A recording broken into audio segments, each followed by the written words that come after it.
Parce que le mariage définit l'échec ou la réussite d'une destinée.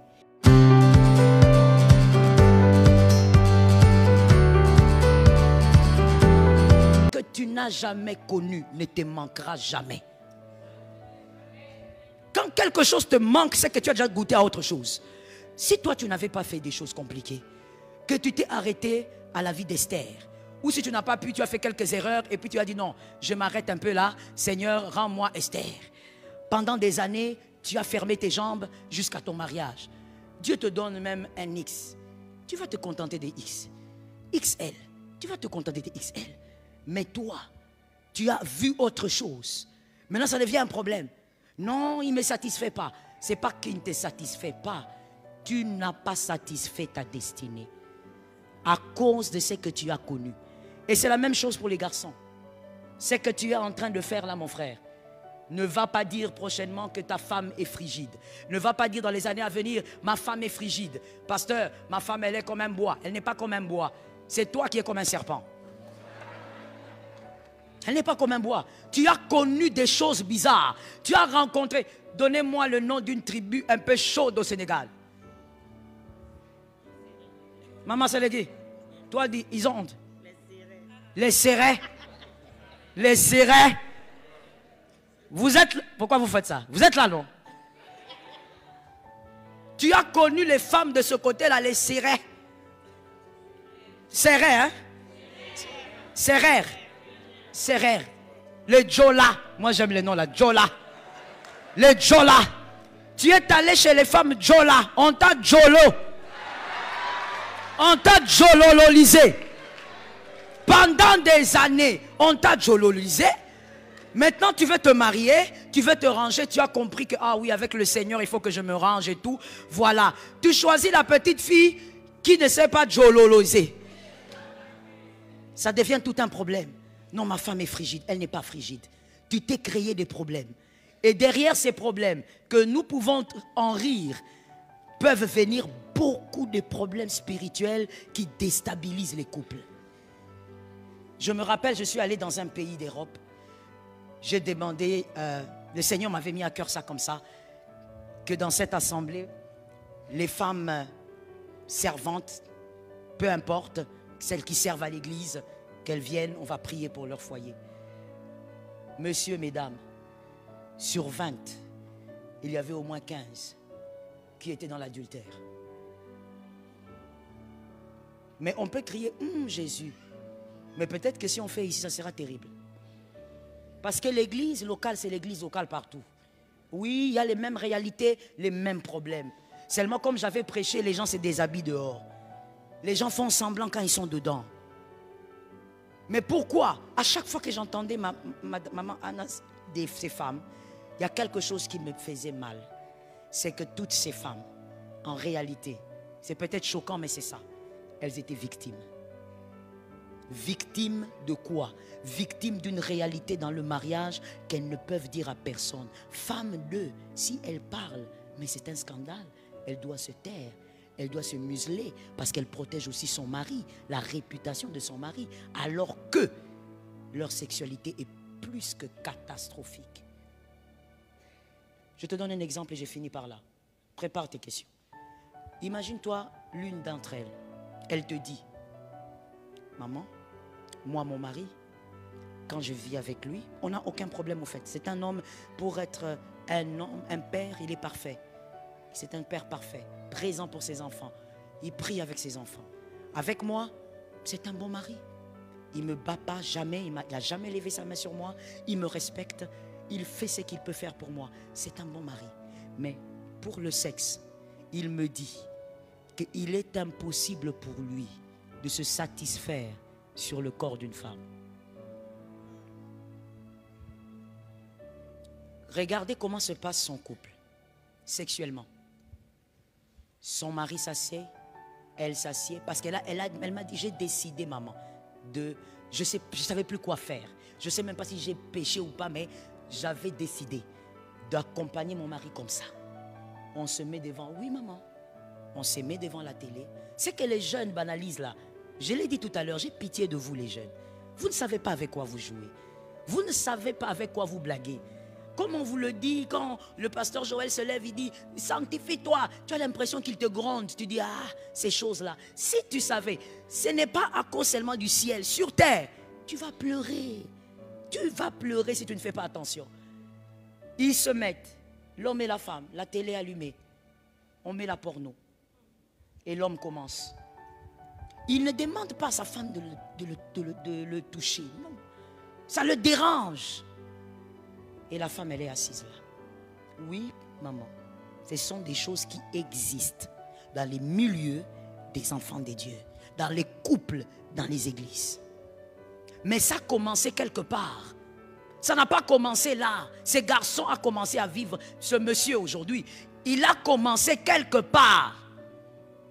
Où on lui prêchait aussi. Mais il trouvait que bon, on va régler ça. Je vais demander pardon. Tu vas demander pardon, Jésus va te pardonner. Mais l'obscurité va te rattraper. Il regarde, la femme, l'homme se touche, il fait tout. Il finit et puis il dit à sa femme merci. Elle est juste assise, hein, comme, je ne sais pas, un copilote. Elle ne fait rien. Elle ne touche même pas les cheveux. Et la femme dit, pasteur, je ne sais même pas si j'ai mal fait de faire ça. Mais c'est ça ma vie. Depuis 20 ans.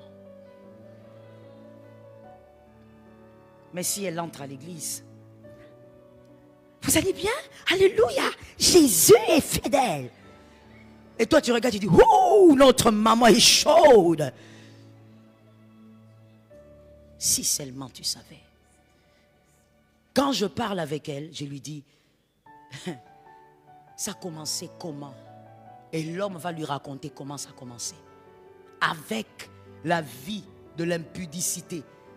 Lui-même, l'homme reconnaît, parce qu'il le dit à sa femme, je ne reconnais qu'une chose, que dans ma vie, malgré que j'étais à l'église, je vivais dans l'impudicité, mais j'avais rencontré une fille. Depuis que je l'avais rencontrée, c'est là que j'avais commencé à me masturber. Grand garçon, hein, à l'époque, au fait. Il faisait son impudicité, comme la plupart des jeunes. Mais il alla coucher avec une qu'on ne rencontre pas. Et on ne dit pas forcément qu'elle était sorcière. Ça peut seulement vouloir dire que le diable l'attendait. Le diable a dit, mange mon frère, viens terminer ici. Le diable maintenant est en train, au nom de Jésus, nous déclarons qu'il y ait la victoire. Parce que j'ai prié pour elle, je l'accompagne en prière, je crois que Jésus va manifester sa grâce. Mais je veux dire, qu'est-ce qu'en réalité, toi qui as bien étudié, qu'est-ce que le diable avait toujours ciblé dans la vie de cet homme? Mariage? Parlez fort s'il vous plaît. Sa destinée, 2 bonnes réponses, 3e bonne réponse. Hein? Je n'entends même pas bien. Mariage, destinée, ministère. Quand le diable te regarde, toi tu te vois celle qui a 25 ans, celle qui a 30 ans. Lui, il voit les politiciens, l'avocat, le chef d'entreprise, l'évangéliste. C'est ce que le diable voit. Fais attention à tes choix. Tes choix dépendent de toi. Et le Saint-Esprit, il est un soutien fidèle. Dépendez du Saint-Esprit. Que la victoire termine où? Que ça finisse là. Que Dieu vous bénisse. Je vous écoute.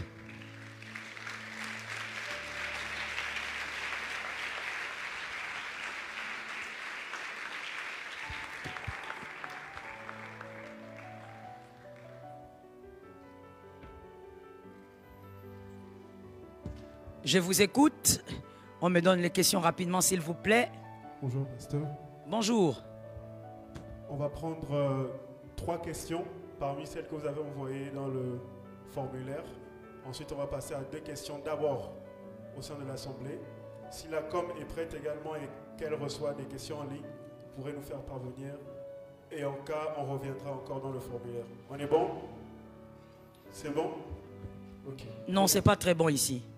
Il faut me donner le timing de vos questions. On ne va pas poser les questions indéfiniment. On doit avoir un timing. Quand on atteint le timing, on arrête. D'accord, donc si vous pouvez envoyer le timing également sur l'écran de votre. Merci. Première question. J'ai laissé ma relation pour pouvoir me focaliser sur le Seigneur et j'ai eu à faire cette prière plusieurs fois où je demandais à Dieu que si cet homme n'était pas fait pour moi, qu'il l'éloigne de ma vie. Par la suite, je l'ai quitté, mais il revient à chaque fois. Je sais que nous ne sommes pas faits pour être ensemble, du moins c'est ce que la réalité nous montre, surtout que nous n'avons pas les mêmes convictions religieuses. C'est-à-dire qu'il est de l'Église catholique. Que dois-je comprendre par là? Tu dois comprendre que tu as attaqué. Tu as attaqué. Parce que je veux vous dire ceci, que des fois les jeunes vous oubliez, je ne sais pas pourquoi, alors on va vous rappeler. Écoutez, Dieu ne fera pas ce que vous pouvez faire vous-même. Quand tu dis j'ai prié, mais en même temps tu dis je vois qu'on ne peut pas être ensemble, ne vois-tu pas que Dieu ne fera rien là-bas? Dieu ne fera pas ce que tu peux faire. Si tu es marié, tu as une bonne matrice, il y a ton mari qui a des spermatozoïdes normaux, vivants, en bonne santé, tu ne demandes pas à Dieu de venir t'aider à engrosser ta femme. Chaque chose a sa place. Lorsque toi-même, ta sagesse, ton intelligence te montre que ce n'est pas une relation possible, n'attends pas une intervention surnaturelle. Voilà pourquoi Dieu t'a créé avec un cerveau. J'insiste aussi, surtout sur ça. Les jeunes, s'il vous plaît, ne prie pas pour ce que tu vois déjà. Amen. Est-ce qu'on peut applaudir pour cette... Prochaine question. J'étais en couple avec un garçon dans mon église. On a fait 1 an ensemble. On avait mis Dieu au centre à un certain moment de notre vie. Mais mes parents n'aiment pas le garçon et a tout fait pour nous séparer. On s'est séparés, mais je l'aime. Mais il me mène à pécher des fois. Je ne sais plus quoi faire. C'est une aventurière. Mademoiselle, que Dieu te donne la victoire, que Dieu te sorte du péché. Tu vois que tes parents avaient raison. J'ouvre une parenthèse pour dire aux jeunes, et ça les jeunes doivent m'écouter, qu'un jeune lève sa main droite en disant « Seigneur, aide-moi à comprendre ». Je n'ai pas vu ta main. Dis « Seigneur, aide-moi à comprendre ». Dis au Seigneur, Seigneur, ôte l'esprit de l'incrédulité. Écoute, j'ouvre cette parenthèse en répondant à cette demoiselle. Lorsque tu veux te marier, fais très attention à la vie de tes parents biologiques et de tes parents spirituels. Fais très attention. Ne néglige jamais ces 2 poules. Écoute, aie l'oreille sur ce qu'ils ont à dire. Les parents biologiques et les parents spirituels. Le parent biologique, il peut te conseiller par excès d'amour. Des fois même, il peut exagérer dans cette protection. Mais les parents spirituels seront toujours neutres. Les parents spirituels veulent aussi le bien de l'autre. Et les parents spirituels voient le monde des esprits. Quand on te dit arrête-toi, mon frère, souvent les frères me disent maman, quand je suis amoureux, toi tu ne sais pas comment je me sens. Je dis ceci, tu vois l'amour, ça s'allume et ça s'éteint. C'est pourquoi il y a des divorcés aujourd'hui. Si même des gens qui ont fait 30 ans de divorce, toi tu vas me raconter quoi? C'est que tu ressens, c'est rien. Quand tu me dis je suis amoureux, je vais te dire tu seras foudroyé. Je te conseille de t'arrêter d'abord. Quand l'un de tes parents te dit stop, arrête-toi d'abord. La voix de Dieu passe souvent par les parents, spirituels comme biologiques. Et là je dis à cette sœur, c'est quelqu'un qui t'amène au péché. Ma sœur, tu veux quoi? Ne vois-tu pas qu'il est en train de ternir ta brillance? Celui qui t'amène au péché, je veux dire ceci aux filles. Les filles, levez la main. Merci. Maintenant, les filles célibataires, donnez-moi 3 amens. Avant de répondre à ceci, venez donner la semence. Faites vite. Faites vite. Je sens que maman Anna vous laisse trop. Moi, je veux vous aider. Soyez rapide, soyez rapide. Donnez la semence. Les filles seulement. Pas les hommes. Avant de répondre à ça. Vous voyez comment elle dure, maman Anna. Elle n'avait même pas prévu. C'est pourquoi elle traîne. Voilà. Que Jésus vous voie. Que ce soit votre mariage là que vous êtes en train d'équilibrer. Que Jésus vous voie. Que vos mariages soient des mariages de paix, de victoire, de tranquillité. Les hommes adultères loin de vous. Que la grâce de Dieu soit sur vous. Des hommes qui vont vous respecter, qui vont vous honorer, vous aider à servir Jésus. Des hommes qui vont honorer votre foi. Des hommes qui vont vous aider à entrer au ciel. Que Jésus bénisse, équilibre dans vos futurs couples. Que la grâce ne manque pas. Que ça ne soit pas seulement pour vous, mais que ce soit aussi pour vos sœurs. Oui, que cette sémence grille aussi sur vos frères. Que les mariages équilibrés soient nombreux dans la famille. Que chacun soit en paix de son côté. Qu'il n'y ait pas seulement des Joseph qui portent tous les poids, mais que tout le monde soit visité. Que la grâce demeure dans vos vies. Que l'Éternel vous soit favorable même face au combat de famille. Celui qui criera contre vous et des gens en retard, Adonai vous a équilibré. Celui qui a maudit votre couple et des gens en retard, Adonai vous a équilibré. La grâce de Dieu vous a localisé et la main de Dieu a imposé un changement. S'il y avait un homme façon, je les chasse de ta vie. S'il y avait un homme qui te distrait, je les chasse de ta vie. S'il y a un homme qui vient seulement pour voler tes années, un voleur d'années, je les chasse de ta vie. S'il y a un homme paresseux, très dangereux, je les chasse de ta vie. Que les hommes paresseux s'éloignent au nom de Jésus. Que les hommes courageux soient près de toi. Que les hommes de vision soient près de toi. Que les hommes de vision t'accompagnent vers une paix. Que les hommes de vision entourent ta vie. Et que ceux qui sont là pour te détruire soient bannis au nom de Jésus. Quelqu'un a dit, j'ai reçu. Alors, la sœur là, on répond à la sœur là en disant, écoute bien, celui qui trahit Jésus avec toi, trahira Jésus sans toi. C'est ce que je devais dire aux filles comme une mère. Écoutez-moi bien. Celui qui trahit Jésus avec toi, vous péchez ensemble, vous couchez. Oh non, je vais t'épouser, non. Même au cas où il va t'épouser, il te dit, la dot c'est dans une semaine. Sache que si tu as écarté tes jambes, retiens la date où tu as écarté tes jambes. Tu apprendras dans ton mariage, tôt ou tard, qu'il avait aussi fait écarter une autre fille. Même s'il tient la Bible. Parce que celui qui trahit Jésus avec toi, te trahira. Trahira Jésus aussi, sans toi. Donc un homme qui t'amène déjà là, vaut mieux ne pas avancer. Est-ce que quelqu'un m'a entendu? Allez-y. Bonjour maman. Est-ce possible l'union entre un catholique et une protestante? Comment sortir de la dépendance affective? Et que faire?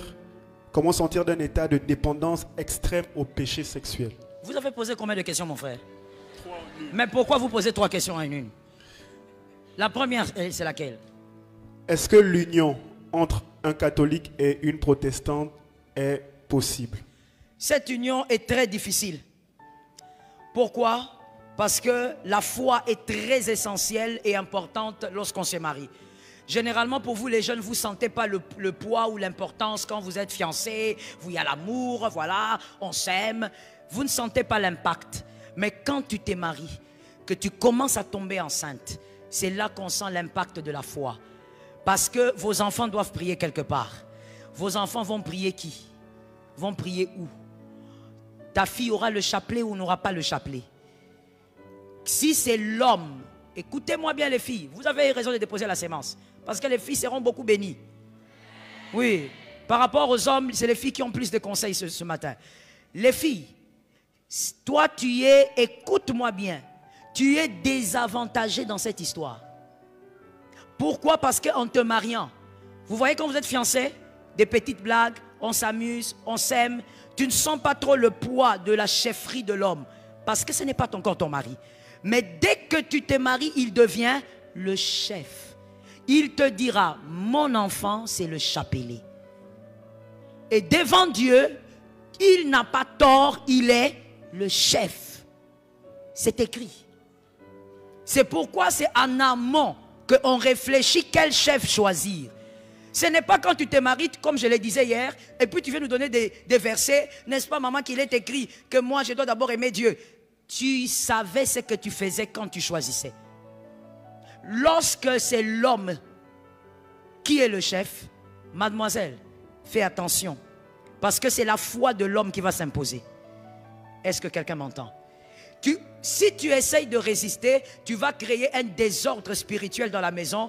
Et dans le désordre, la Bible appelle ça Babylone, confusion. Qui dit confusion dit le dragon. Le diable sera roi chez toi. Voilà pourquoi j'ai dit, c'est une relation très difficile. Je veux aussi finir avec cette question en disant, j'ai suivi un imam qui disait, parce que moi je les suis beaucoup, il disait, on lui avait posé pratiquement la même question. Est-ce que le mariage d'un musulman et un non-musulman, il a regardé, il a souri, il a secoué la tête, il a dit, mais non, ce n'est pas un mariage. Ça n'existe pas. Chez nous, ça n'existe pas. C'est impossible. Ce n'est pas un mariage.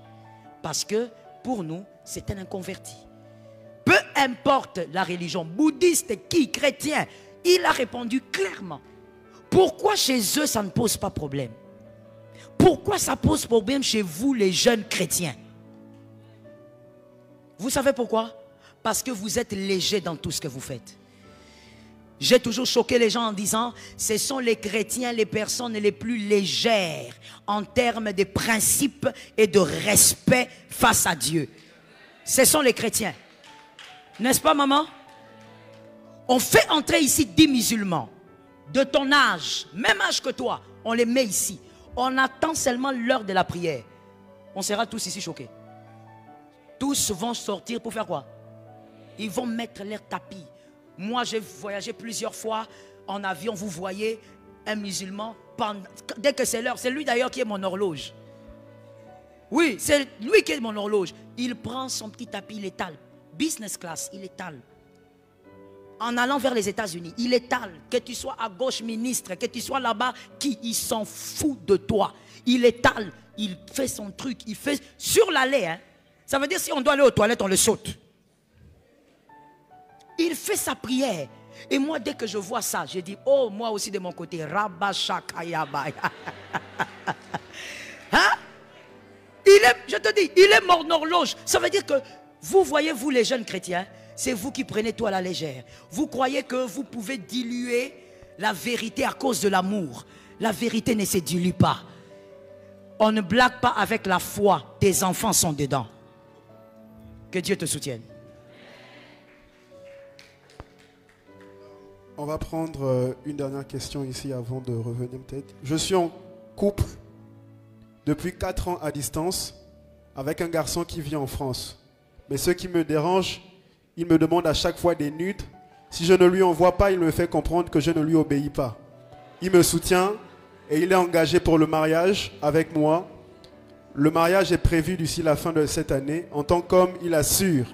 Mais ce côté où il me demande des nudes à chaque fois, qui me dégoûte. Que faire par rapport à cette situation? Thank you. Vous voyez que j'avais raison en disant que ce sont les filles qui seront bénies. Je dis ceci aux filles. Il faut savoir, tu veux te marier pour être une chose ou pour être un instrument de bénédiction? Il faut savoir. C'est ça en fait la réponse à sa question. Tu te maries pour être quoi? Une chose. C'est pourquoi je dis mariage à tout prix, non. On ne se marie pas, on ne met pas une alliance pour être une chose. Ça, c'est être une chose. Écoutez ce qu'elle dit. Il assure, c'est-à-dire qu'il prend soin de toi comme on prend soin d'un animal. Je te réchoque. On prend soin, c'est ça. Il assure, il prend soin, il m'envoie de l'argent, comme on peut prendre soin d'un animal. Vous savez, moi j'aime beaucoup les animaux. C'est pourquoi je veux peut-être souvent donner l'exemple des animaux. J'ai 4 chiens de race que j'aime beaucoup. Et pour ces chiens, il y a un budget de nourriture, il y a le budget pour le shampoing, pour les nettoyer, il y a les budgets pour le produit, pour éviter les puces et tout ce qui va avec. J'ai un budget de des choses comme ça, au moins 4 à 5. Ils ont leur budget d'épices. On les achète les épices pour mettre dans leur repas, pour qu'ils ne mangent pas la nourriture fade.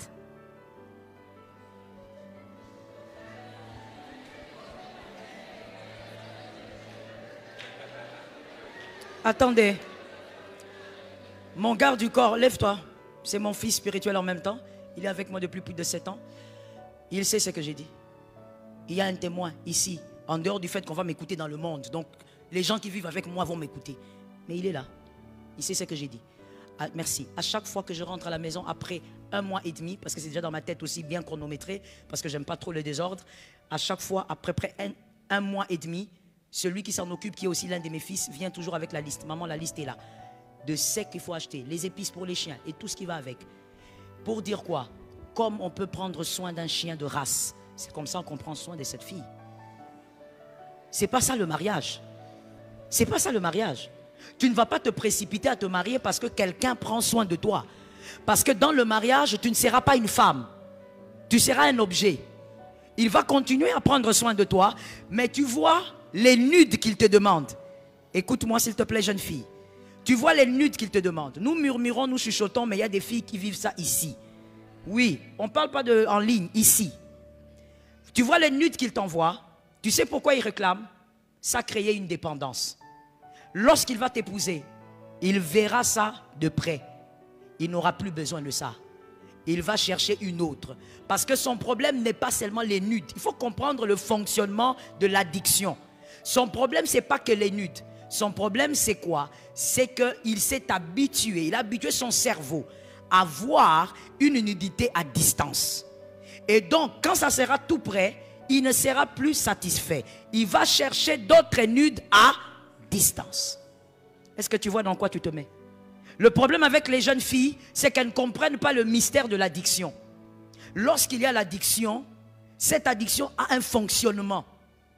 Fais attention. Il y a des jeunes filles qui disent, quand il va m'épouser, quand je serai là, il pourra consommer. C'est faux. Il y a déjà une addiction qui s'est créée. Est-ce qu'une jeune fille m'a entendu? Et marie-toi pour être l'instrument de Dieu pour cet homme. Marie-toi pour être une femme de la destinée de cet homme. Une porteuse de vision. Ne te marie pas pour être une chose. Amen.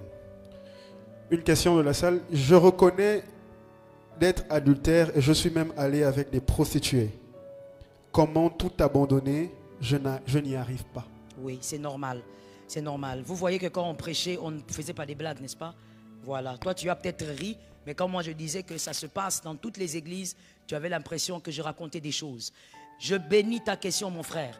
Et je prie au nom de Jésus que le Dieu qui t'a convaincu jusqu'à écrire, qu'il soit le Dieu qui te sanctifie. Amen, amen, amen. Écoute mon frère, il est normal que tu aies du mal à abandonner. Pourquoi? Parce que l'impudicité fait partie des péchés parmi les rares dans la Bible qui unit les âmes. Ça unit les esprits.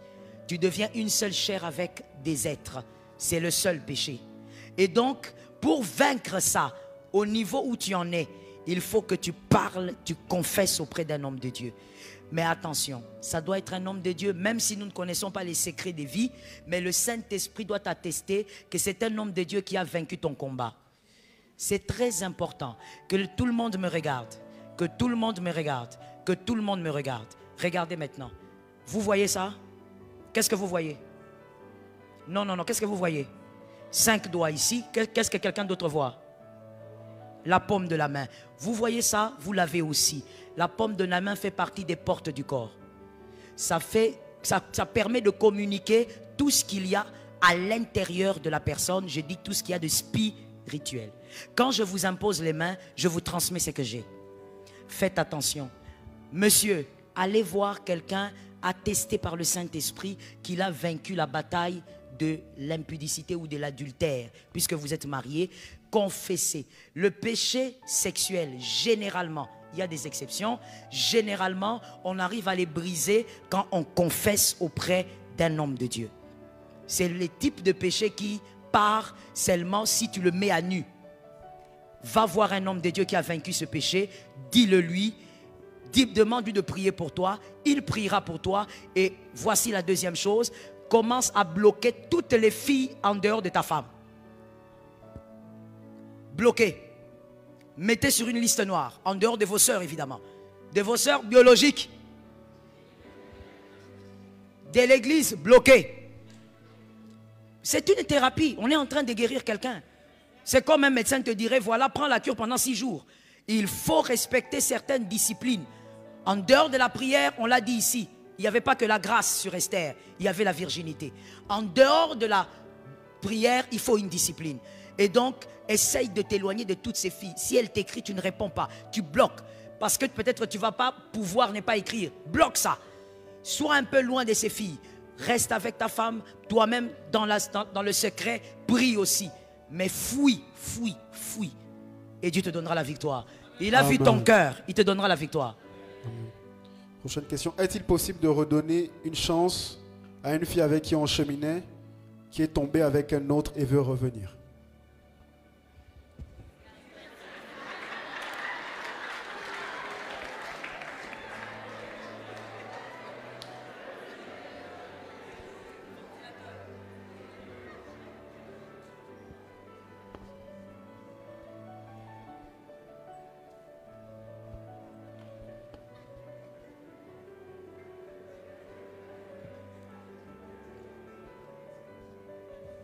Frère, tu es de quel côté? Frère, écoute, je te réponds. Ne soyez pas distrait, s'il vous plaît. C'est la destinée de quelqu'un. Écoutons la sagesse de Dieu. Mon frère, il est possible qu'une personne commette une erreur. Une fille tombe avec quelqu'un et que c'est une bonne personne, mais elle a commis une erreur, n'est-ce pas? Une bonne personne peut commettre des erreurs. Comme toi aussi, frère, il peut arriver, tu es dans une relation, mais tu tombes, tu as commis une erreur, tu te relèves, tu demandes pardon au Seigneur. Mais écoute, en ce qui concerne les mariages, Dieu est très sérieux avec. Parce que le mariage définit l'échec ou la réussite d'une destinée et de plusieurs autres destinées. Donc Dieu est tellement sérieux avec que quand tu veux te marier, Dieu va s'organiser, surtout si tu es enfant de Dieu, pour te révéler tout ce qui pourrait te déstabiliser dans ce mariage. Lorsque Dieu permet une chose pareille, il t'a ouvert les yeux face à une réalité. La sagesse te demande de fuir. Est-ce que quelqu'un m'entend? Parce que la chose qui a fait que cette fille tombe alors que toi tu es avec elle, cette chose n'est pas partie. C'est ça le problème des fois avec les jeunes. Quand vous venez, vous dites, la fille elle vient, elle pleure, surtout vous les frères. Vous êtes faibles face aux larmes. La fille pleure, la fille elle se met à genoux. Tu dis je te pardonne. D'ailleurs qui suis-je? Jésus lui-même a pardonné le monde. Jésus. Tu fais le frère sérieux, hein? Toi tu crois que le mariage c'est une affaire seulement spirituelle. Tu oublies que c'est aussi une affaire charnelle. Alors c'est que tu as oublié. Tu as pardonné à cette fille. Mais je te pose la question, monsieur. Ce qui a poussé la fille à l'infidélité dans le fiançailles, est-ce que la chose aussi est partie avec le pardon? Ça c'est quelque chose que vous les jeunes, vous ne voyez pas. Vous vous limitez à Jésus, à pardonner. Moi aussi, je te pardonne. Pardonner ne veut pas dire rester ensemble. Tu peux pardonner et prendre d'autres décisions. Peut-être que c'est Dieu qui t'a montré son cœur. Que Dieu te protège. Amen. Existe-t-il un nom spécifique pour une femme ou plutôt un style d'homme? Je crois que c'est la même question égale l'autre. Oui. Dieu peut-il te dire de te mettre en relation avec une personne? Ce n'est pas la même question. La première question est différente de la deuxième. La première là qui disait, est-ce qu'il y a un style d'homme?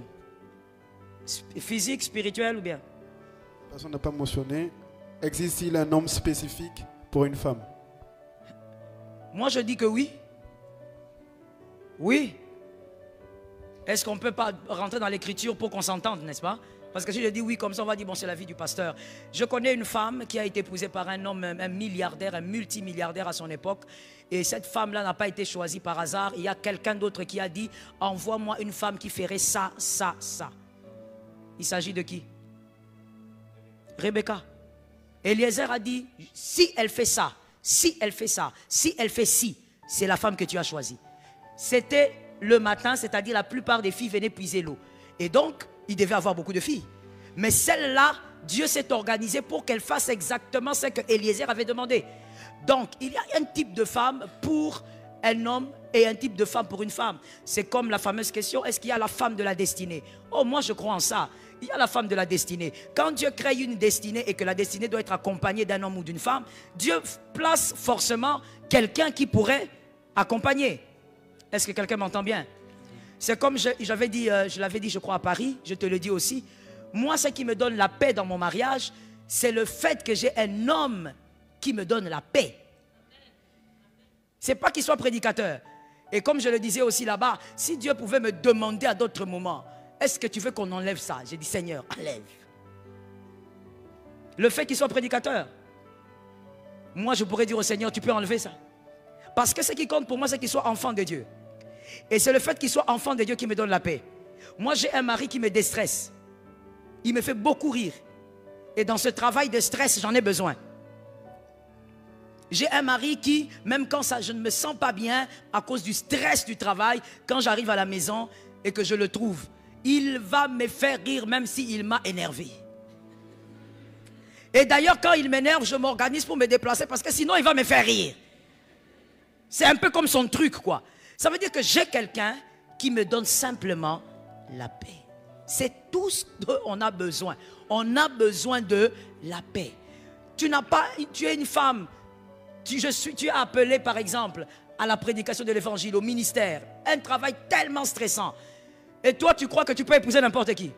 Tu vas mourir. Tu vas épouser un homme qui est jaloux même quand il voit un stylo. Tu vas mourir. Tu vas épouser un homme qui ne supporte pas que tu voyages. Il arrive que moi je fasse dans un mois 4 voyages.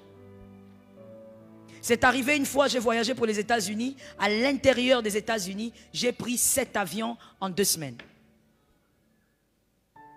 Donc, il peut arriver que Dieu t'amène dans une destinée. Tu es peut-être ambassadrice ou, je ne sais pas, diplomate. Tu dois faire des voyages. Toi, tu vas épouser n'importe quel homme. Tu vas épouser un homme qui a une jalousie maladive. Mais vous allez craquer tous les deux. Donc, il y a forcément un homme pour toi et une femme pour toi.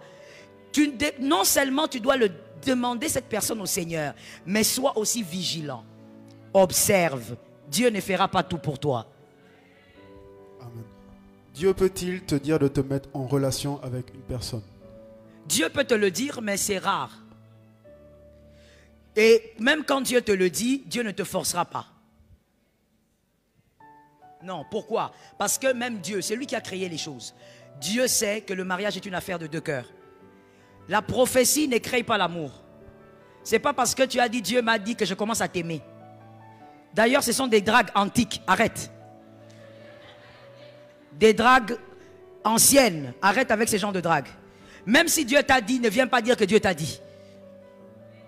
Et comme je le dis, ça existe, mais c'est rare. Et même là, même quand Dieu parle, Dieu va convaincre le cœur de l'autre.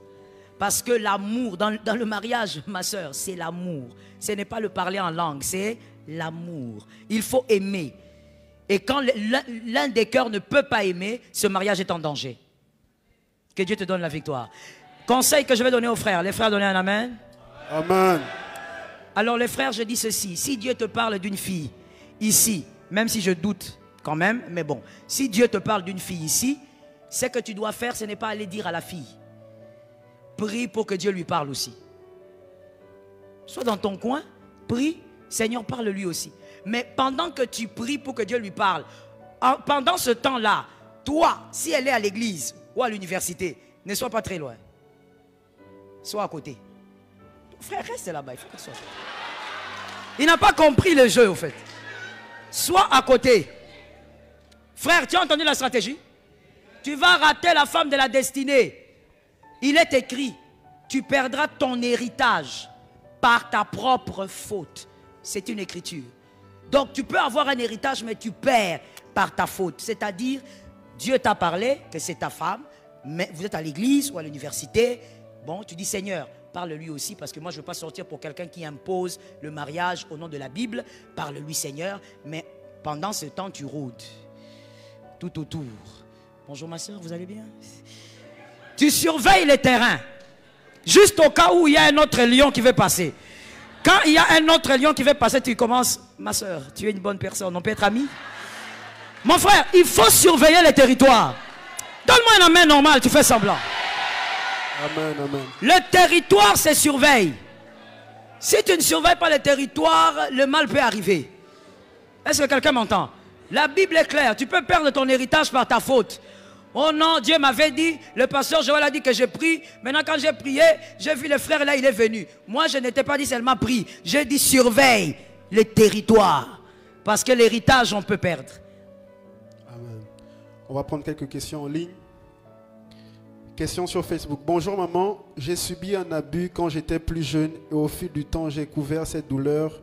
Mais récemment j'ai failli subir la même chose et ça a réveillé la douleur que je pensais avoir dépassée. Et je ne sais pas comment avoir un souvenir sans douleur. Alors voici le problème, vous avez besoin d'une prière de délivrance. Parce que ces abus sont toujours, ne laissent pas que des marques psychologiques ou psychiques, mais il y a aussi la présence des esprits qui viennent rester en vous pour que le viol revienne, pour que l'abus revienne. Et même si tu es dans la salle, tu as été abusé par ton père, par ton cousin, par un oncle, par un travailleur, par un ami de papa qui était passé, mais tu n'as jamais rien dit. Écoute, même si jusqu'aujourd'hui tu n'as plus revécu la même situation, le démon, cet esprit, il est en toi. Il va toujours commencer à attirer les hommes vers toi pour te faire du mal. Cherche la délivrance. Là, il faut aller vers un homme de Dieu conduit par le Saint-Esprit qui te fasse une prière, qu'on sorte ces démons. C'est ce démon qui impose l'abus. Que Dieu t'aide. Amen. Nous avons vu dans Jean 10 que le diable ne vient que pour voler quand nous sommes dans le péché. Que faire si l'on se rend compte que le diable nous a volé et que nous rencontrons des blocages dans notre vie? Alors, il faut avec précision savoir quelle porte vous avez ouverte. Il faut être vrai avec vous-même. Hier, on a prêché sur la vérité. Il faut être honnête avec vous-même. Est-ce à cause d'une escroquerie? Avez-vous consommé l'argent d'une personne injustement alors que cette personne cherche son argent dans l'honnêteté? Est-ce le vol?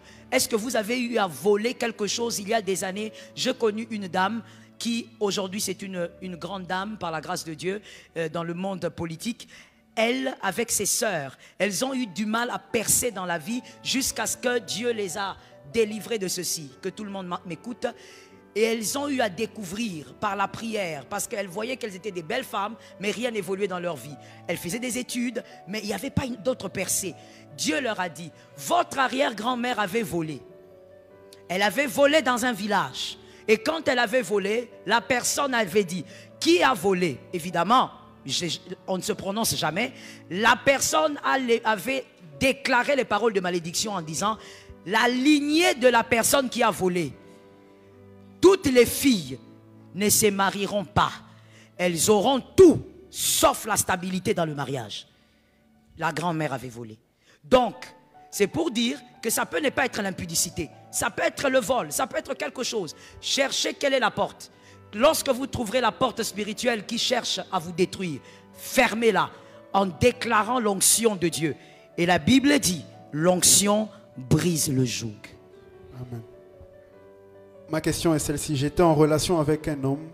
Nous sommes séparés pour des raisons de tromperie de son côté, mais depuis la rupture, je suis dans une dépendance affective. Je n'arrive pas à Elle est mariée, célibataire? Elle doit être célibataire, je reprends. Ma question est celle-ci. J'étais en relation avec un homme. Nous sommes séparés pour des raisons de tromperie de son côté, mais depuis la rupture, je suis dans une dépendance affective. Je n'arrive pas à l'oublier. Comment faire? Vous n'arrivez pas à l'oublier? Comment faire? Oubliez-le. Vous savez pourquoi vous n'arrivez pas à l'oublier? Écoutons-nous. Vous savez pourquoi vous n'arrivez pas à l'oublier? Parce que vous n'arrivez pas à réaliser le mal que ça fait, que l'infidélité a fait dans votre vie. Je ne vous demande pas d'haïr la personne.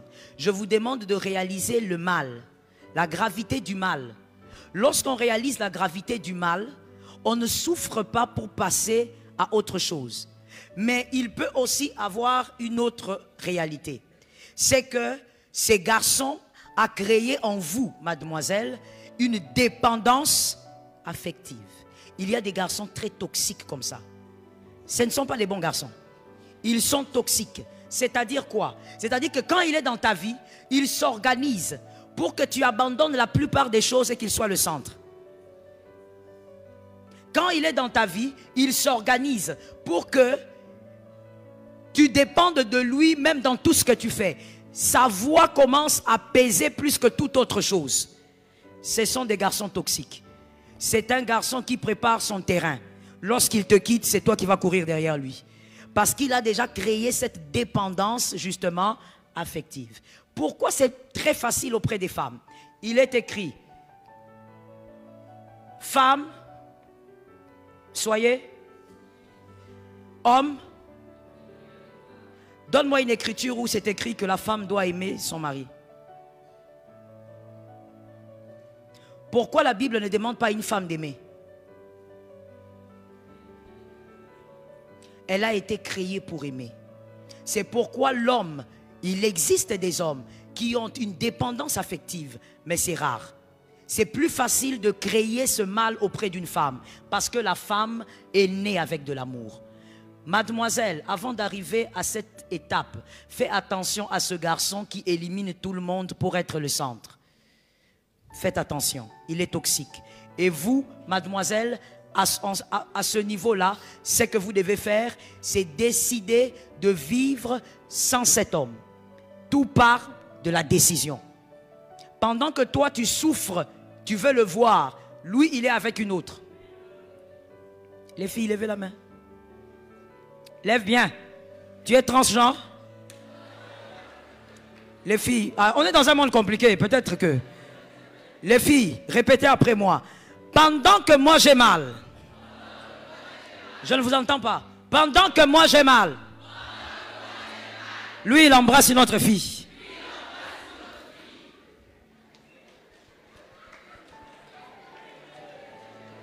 Allez-y, mon frère.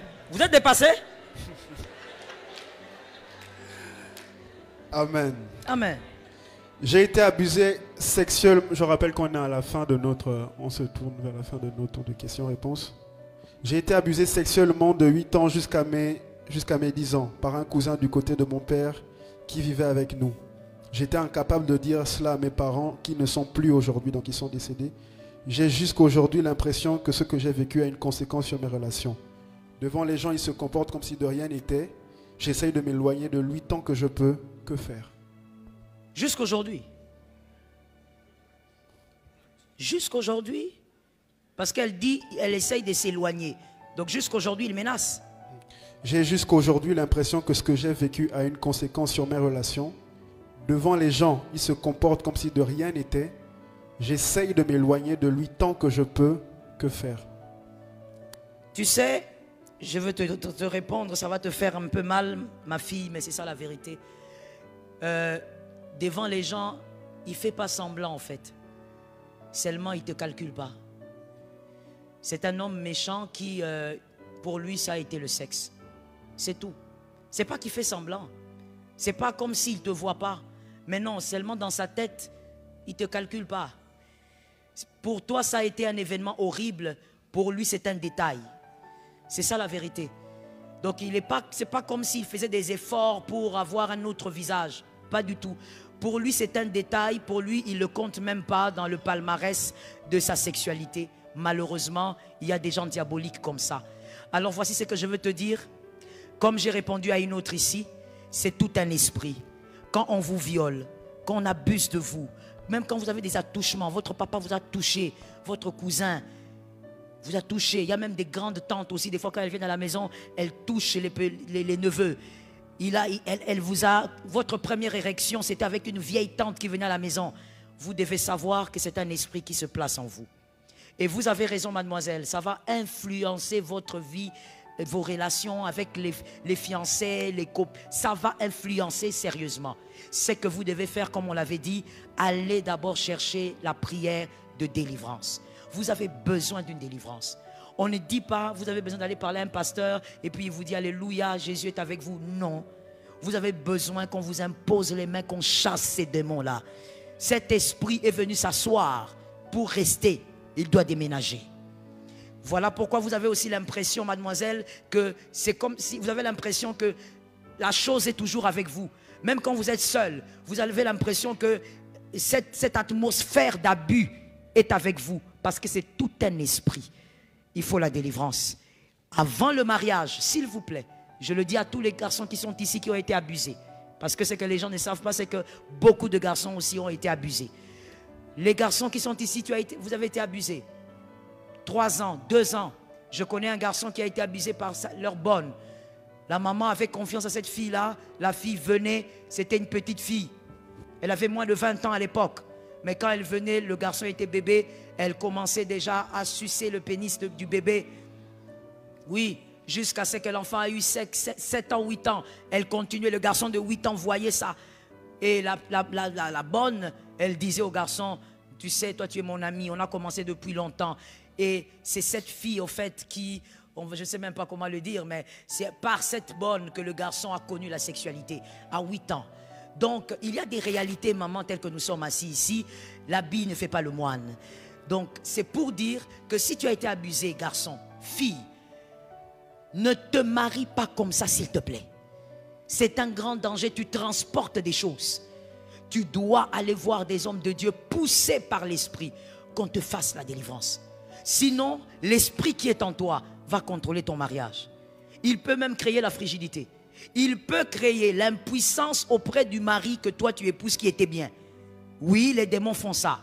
C'est toi que le porteur du combat, mais il touche à ton mari. Et ton mari devient impuissant. Tu dois chercher la délivrance avant de te marier. C'est la clé. Amen. Amen. Le temps est terminé. Est-ce qu'on peut prendre une dernière question? Une dernière. Bonjour pasteur, je suis un jeune homme ayant grandi avec mon père qui s'est marié à une autre. C'était pas facile car j'ai enduré des choses. Et ma mère vit, mais je n'ai pas eu de ses nouvelles depuis plus de 21 ans. Je me rappelle vaguement de son visage, vu que j'étais encore tout petit. J'ai cherché et j'ai pu avoir son contact. Nous avons échangé au téléphone, mais je n'ai aucun sentiment apparent envers elle, aucune haine. Je n'essaie pas à une personne, mais aucun amour particulier envers elle. J'aimerais savoir comment me comporter si je la rencontre et comment gérer ces émotions, donc mes émotions dans mon foyer futur au cas où je tombe sur une femme qui est toujours occupée aussi et n'a jamais le temps pour ses enfants et son mari, car je n'ai pas envie que mes enfants grandissent dans un foyer où maman est toujours partie. Que Jésus te donne la victoire. Je commence par la fin. Vous voyez ce genre de garçon? Vous voyez ce genre de garçon, n'est-ce pas? Je pose la question, vous voyez? Quand je dis vous voyez, je parle du profil. Vous voyez? Ce genre de garçon ne pourra pas vivre avec une femme qui travaille. Si vous le faites, si vous le forcez, ou si lui-même se trompe par amour, il épouse une femme comme ça, qui a un travail à temps plein, il sera malheureux. Parce que ces blessures-là sont encore très vives.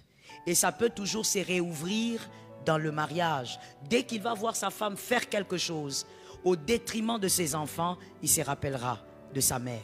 Donc un conseil que je te donne si tu es dans la salle ou en distanciel, très humblement, choisis une femme que tu vas beaucoup aimer, mais qui va aussi avoir le temps de rester à la maison pour les enfants. Ça vous donnera la paix.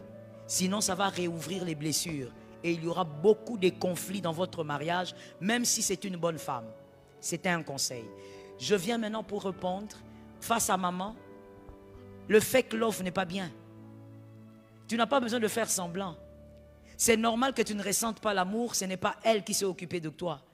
Être une génitrice et être une mère, c'est deux choses. Être une mère, ce n'est pas être une génitrice. On peut mettre au monde sans être une mère. Donc, ce qu'on ressent pour maman, c'est l'amour de mère. Ce n'est pas le fait qu'elle t'a sorti sur la terre. C'est la même chose avec papa. Conseil, mon frère, ne sois pas faux. Tu es enfant de Dieu. Tu sais comment on respecte une mère. Quand tu la verras, donne-lui le respect de maman. Comme tu respectes maman Anna, comme tu respectes maman là-bas, tu donnes un respect, mais ne fais pas des choses que tu ne ressens pas. Reste dans la limite de la politesse et apprends à la connaître. L'amour aussi peut croître lorsqu'on apprend à connaître quelqu'un. Que Dieu te bénisse. Amen. Que Dieu vous bénisse. Amen.